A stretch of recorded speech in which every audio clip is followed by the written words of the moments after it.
Check, check, check, 1, 2. Check, check, check, check, check, 1, 2.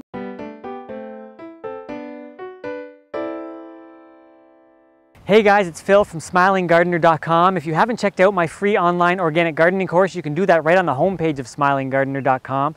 Today we're talking about permaculture garden design. What conventional garden design often focuses on is the aesthetic of the garden and the functionality of the garden, so just where things go and how the garden looks, which is fine for most people.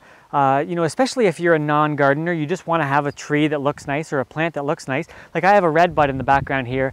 It's not the best specimen, which is why I actually took it and planted it. You know, if the red buds are in flower, people come out, they want to buy that tree because they just want something that looks nice. That's entirely fine, and that's a lot of what gardening is making something that looks nice. What we're talking about today is more of an ecological approach to garden design, where of course we want it to look nice, we want it to work well, but we also want to look at nature and we want to think about it as an integrative kind of system where we're trying to improve biodiversity and clean up the soil and filter water and do a bunch of things that are just improving the health of our little space here. And not only just because we want to be good to the planet, but because we want to have a garden that works really well and that doesn't always require our inputs, that takes care of itself. And so that's what we're getting into today with this permaculture design. Permaculture really got started, or at least the term was coined in the 1970s, and it was the combination of permanent and agriculture. So permanent really is talking about sustainability and something that can take care of itself sustainably, and then agriculture is a lot about growing food. The principles in permaculture are going to look different in every situation.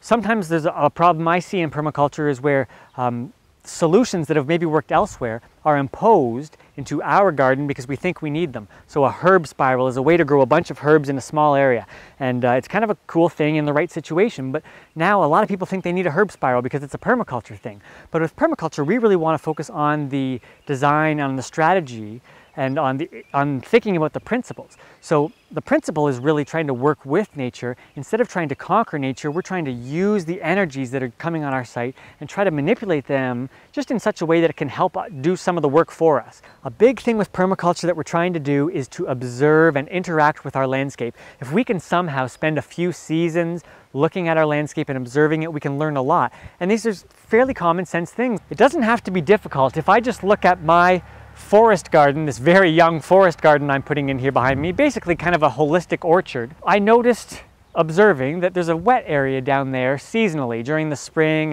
and sometimes in the winter. And so that's where I put, you can maybe see off screen with the white blossoms back there, my pear trees, because pear trees can take a little bit more moisture, whereas my apple trees aren't into that. So I have an apple tree right here and another one off camera up here.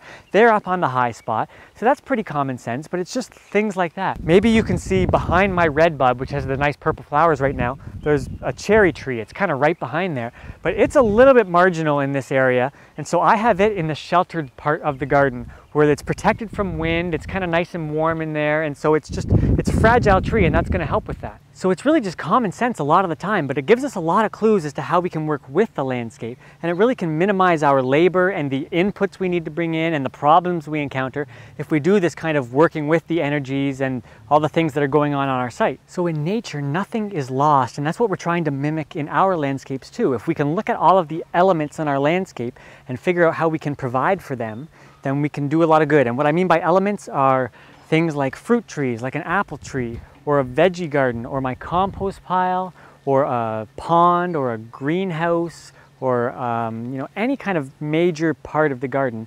That's an element, and that element needs some things in order to be optimal, and that element can give a lot of things to us too if we can learn how to use them. So that could be so many different things. It can mean that under my fruit trees I'm trying to plant herbs and other beneficial plants that are going to help that fruit tree, and we call that gilding a fruit tree. We call that a gild. It could be that I put my compost bin somewhere where I can take the heat from that compost and do something with that heat.